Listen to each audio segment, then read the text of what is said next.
함께 말씀 듣도록 하겠습니다. 예수 그리스도의 사도 베드로는 본도, 갈라디아, 갑바도기아, 아시아와 비두니아에 흩어진 나그네 곧 하나님 아버지의 미리 아심을 따라 성령이 거룩하게 하심으로 순종함과 예수 그리스도의 피뿌림을 얻기 위하여 택하심을 받은 자들에게 편지하노니 은혜와 평강이 너에게 더욱 많을지어다. 아멘.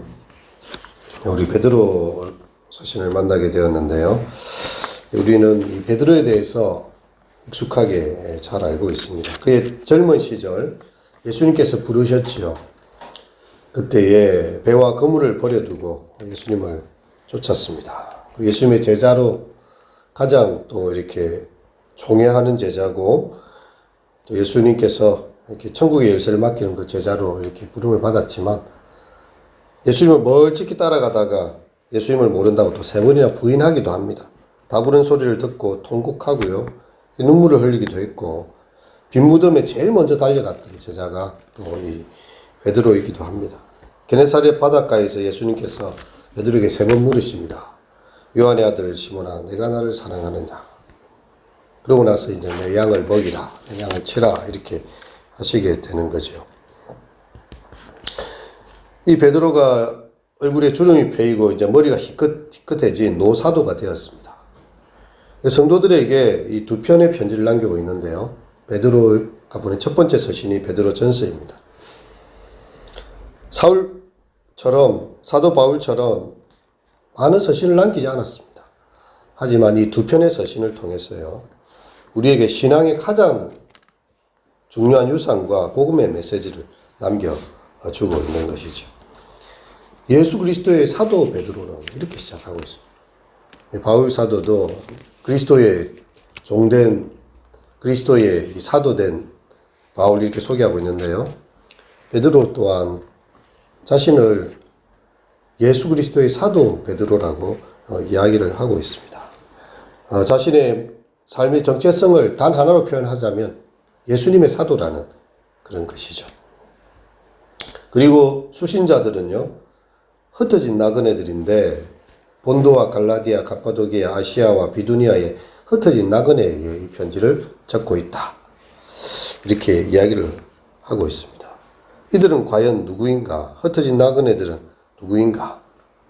2장 12절에 보면 너희가 이방인 중에서 행실을 선하게 가져 너희를 악행한다고 비방하는 자들로 하여금 너희 선한 일을 보고 오시는 날에 하나님께 영광을 돌리게 하라. 그래서 이방인 중에 행실을 선하게 가진 자들이라고 표현을 하고 있는데요.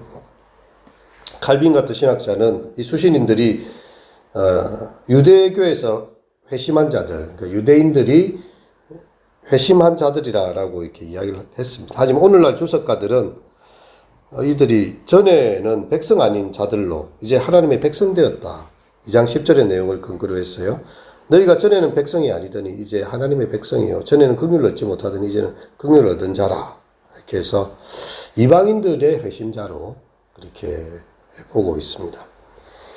어쨌든 이 흩어져 있는 나그네라는, 이 흩어진다는 단어는 그냥 단어가 아닙니다.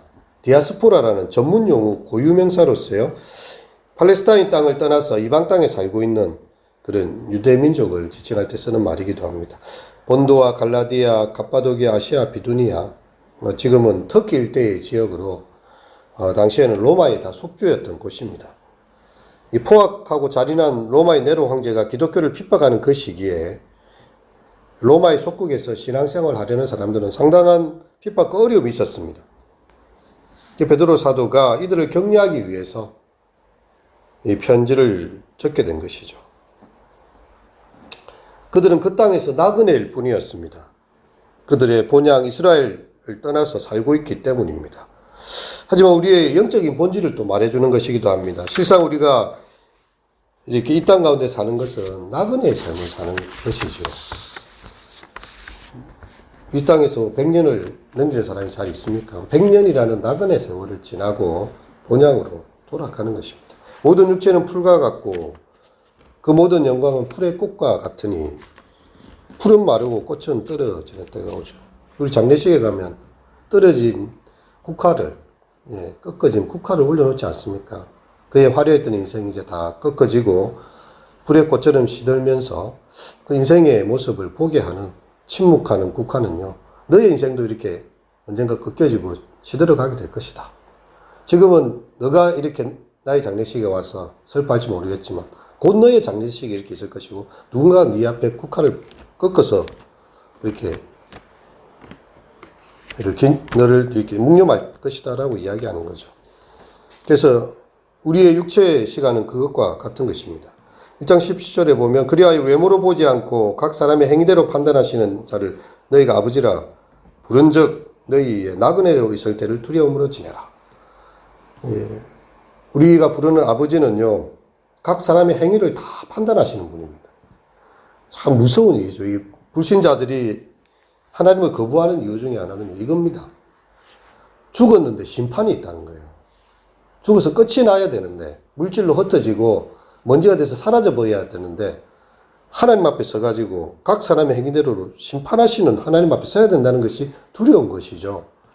그래서 무신론자가 생기는 것이 하나님을 없애버리는 거죠. 자기 머리에서. 그렇다고 하나님이 없어집니까? 천지 만물을 창조하신 하나님이 우리 아버지가 되시고 각 사람의 행위를 다 자기 하나님 앞에서 다 직고하게 될 것입니다. 우리는 유가족들을 위로하고 슬픔을 당하여서 다 위로는 하지만요, 하나님의 철저한 심판대 앞에 모든 사람이 서게 된다는 거예요. 그리고 어린아이에게 냉수 한 그릇 떠준 것까지도 다 상을 받게 될 것이고, 형제를 향하여서 욕을 하거나 잘못한 것에 대해서 모든 죄에 대해서도 다 이렇게 다 판단을 당하게 될 것이라는 거죠. 하나님이 말씀하지 너희가 너희 입술로 다 직고하게 될 것이다 이렇게 말씀하고 있죠. 그래서 너희 나그네로 있을 때를 그 하나하나의 행동들이 다 하나님 앞에 심판받을 줄 알고 두려움으로 지내라. 이게 바로 1장 17절에 베드로 사도가 이야기를 하고 있는 거죠. 외모로 보는 분이 아니에요. 하나님은 우리의 행위를 다 보고 계시고 죽음 이꼬르 심판의 자리가 되는 것입니다. 하나님 앞에서 내가 살아왔던 삶의 모든 날들은 다 심판대 앞에 서게 될 것이다. 그리고 우리는 이 세상에서 영원히 살 것처럼 사람들이 삽니다. 천년도 못 사는 사람들이 마치 만년을 살 것처럼 재산과 모든 것을 모으지만요, 이 땅에서의 머무는 시간은 잠시 보이다가 없어지는 아침 안개와 같다. 아침에 안개 요즘 많이 끼지 않습니까? 온 세상을 장악한 듯 보이지만 해가 나면 싹 사라지고 없습니다. 이게 바로 인생이다. 여인 속에서 하룻밤 묵고 떠나는 것처럼 이 땅의 나그네의 삶으로 잠시 머물다가 갈 것인데 우리가 하나님 나라의 본향의 그런 순례자라는 사실, 필그림으로 있다는 것을 어떻게 잊어먹고 살고 있는가라는 그런 것이죠. 이것은 이 세상을 나 몰라라 덩지고 뭐 교회에서만 살아라 그런 말이 아닙니다. 이 세상에서의 사명을 마치면 내가 해야 될 하나님의 미션이 맞춰지면요, 하나님께서 다 불러들이신다는 거죠. 네가 할 일이 다 끝났구나. 그렇게 하면 다 불러들이는 것입니다. 그래서 이 땅에서의 궁극적인 소망을 두지 말고서 이 땅은 잠시 지난 거기 때문에 항상 깨어있고 군인들이 제대할 날만 기다리잖아요. 우리 한길 형제도 지금 제대할 날 그것들 기다리면서 지금 있는데 그 군생활을 일반 병들이 그렇게 오래 하지 않습니다.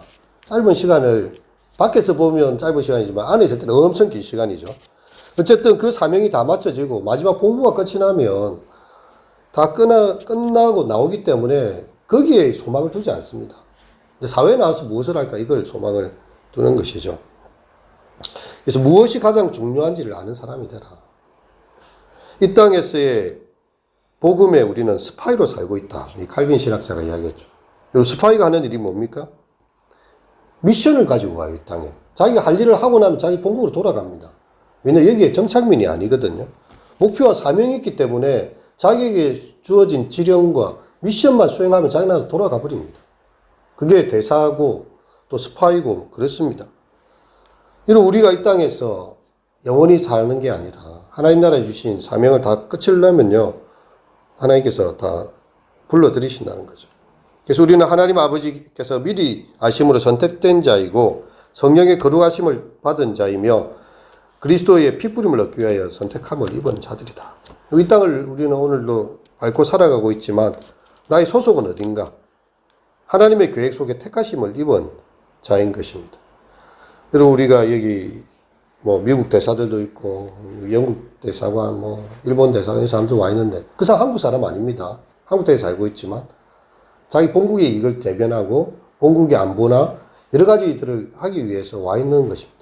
한국에 있지만 한국 사람이 아니에요. 그리스도인들은 이 세상의 시민으로 살고 있지만 이 세상 사람이 아니라고요. 세상에 속하지 않는 하나님의 시민권을 가진 사람이다. 오늘 우리는 그런 사명감을 가지고 이렇게 살아가야 하는 것입니다. 우리 찬양에 이런 찬양이 있지 않습니까? 세상 불귀한 일함과 세상 근심하다가 주님 나를 부르시며 나 어찌 만날까. 우리가 세상 부귀와 안일함과 근심 속에 매여 살 사람이 아닌 것이죠. 주님을 만나야 되는 게 우리의 목적입니다. 근데 우리 세상은 자꾸만 이야기해요. 이 세상에 네가 영원히 머물러야 될 것이야. 그럼 세상의 염려에 쌓이게 됩니다. 영원히 살 것처럼 재산을 끌어모아야 돼요. 여기가 영원한 곳이라면. 여기에서 모든 성부를 다 봐야 됩니다. 그러니까 부자 되고 잘 먹고 잘 사는 게 이 땅의 가장 큰 목적이 되는 거죠. 이 땅에서의 삶이 전부라면. 근데 만일 그리스도 안에서 우리의 소망이 이 세상의 삶뿐이면 우리가 세상 사람 가운데 가장 불쌍한 사람이라. 바울 사도도 이야기를 하고 있죠. 우리의 소망이 이 땅에 있지 않다는 것입니다. 그냥 이 땅에서의 잘 먹고 잘 사는 걸 생각하면 제일 불쌍한 사람이 그리스도인들이다. 왜 이 땅에서 나그네로 살고 있으니까. 최소한의 것으로 먹고 최소한의 것으로 자고 먹을 것과 입을 것이 있는 줄 족한 줄로 알고 살아가는 거는요. 자기의 미션을 수행하기 위한 것이죠. 더 이상 끌어모으는 일과 더 이상 재산을 축적하는 일이나 이 땅에서 자기의 이거에 소망을 두지 않기 때문에 세상으로 보면 가장 불쌍한 사람입니다. 어떻게 저렇게 살아가는가 보고 싶지만 이 땅이 지나가는 곳이기 때문에 그렇게 자유로울 수 있는 거. 어떻게 보면 자유로운 거죠. 하나님 앞에서 상급이 있기 때문에 지금의 이 현재의 고난은 장차 나타날 영광에 좋게 비교할 수가 없다. 하나님 나라에서 바울 사도도 이 상급을 받지 않습니까? 나의 달려갈 길과 주 예수께 받은 사명 이것을 마치면 나의 목숨을 조금 더 귀하게 여기지 아니하겠다라고 그때 이제 고백했던 바울 사도의 고백도요. 디모데후서로 가면 나는 달려갈 길을 달려왔고 선한 싸움을 싸웠고 나를 위하여 의의 면류관이 예비되었으니 내게만 아니라 주의 나타내심을 사모하는 모든 자들에게니라 이렇게 표현하고 있잖아요. 이게 바울 사도가 바라봤던 마지막 궁극은요. 주님 앞에서 면류관 받는 것이었죠. 인간적으로 보면 바울 사도도 이렇게 늙어 죽어가는 마당에 집 한 채가 있습니까? 아들이 하나 있습니까? 아무것도 없어요. 감옥에서 순교를 앞둔 죽음 앞둔 처량한 사형수의 모습입니다. 근데 바울 사도는요, 의의 면류관을 확실히 보고 있고, 생명의 면류관을 보고 있고, 내게만 아니라 주의 나타내심을 사모하는 모든 자들에게 하나님께서 모든 것을 영광스러운 그 날을 준비하고 계신다는 것을 이야기를 하는 거죠. 베드로 사도 또한 마찬가지였습니다. 정말 하나님의 미리 하심을 따라 성령이 거룩하게 하심을 따라 순종함과 예수 그리스도의 피뿌림을 얻기 위하여 택하심을 받은 자들에게 편지하노니 너희는 이 땅의 사람들이 아니고 택하심을 받은 자들이고 은혜와 평강으로 너희가 이 땅을 살아가야 될 자들이다. 이렇게 부르는 것입니다. 흩어진 나그네입니다. 우리는 이 노마드적인 정말 이 나그네의 삶을 살고 있습니까? 이 나그네 길에 하나님께 예배할 수 있는 믿음의 공동체가 함께 있으니 얼마나 감사합니까? 잠깐의 고난이 있습니다. 하지만 우리를 위해 준비하신 영원하신 하나님 있는 나라의 기업이 있는 것입니다. 우리의 고난이 우리의 믿음을 더욱 순수하게 하고 예수 그리스도에 나타내실 때에 종기를 얻게 하실 것을 기억해야 합니다. 비록 우리가 예수를 보지 못하지만 그분을 믿고 사랑하며 나아갈 때에 말할 수 없는 영광스러운 즐거움으로 기뻐할 수 있을 것이기 때문입니다. 우리의 인생은 언제 이 땅을 떠나가지만 흩어진 나그네로 있다가 이제 새로운 부활과 영광으로 영원한 하나님 나라의 기쁨을 살아갈 것을 바라보면서 오늘 내게 주신 미션이 무엇인가? 하나님께서 내게 맡기신 사명이 무엇인가를 생각하면서요. 그렇게 믿음의 여정을 걸어가시는 우리 모든 성도님들 되시기를 축원합니다. 기도하시도록 하겠습니다. 예수 그리스도의 사도 베드로는 흩어진 나그네에게 편지하노니 주님, 저 베드로의 인생이 많은 굴곡을 겪고 주여 많은 방황을 하기도 하고 어려움도 겪었지만 자신의 정체성을 예수 그리스도의 사도 베드로라고 고백하였습니다. 그리고 정말 초대교회 네로의 핍박기에 각 지역에 흩어져 있는 주의 성도들을 바라보면서 흩어진 나그네 그리스도께 택하심을 입은 자들 그들에게 편지한다 하였습니다. 주여 우리의 이 나그네 인생길 70이고 80이고 또 이렇게 살아가지만 수고와 슬픔의 날들을 지나가는 것을 보게 됩니다.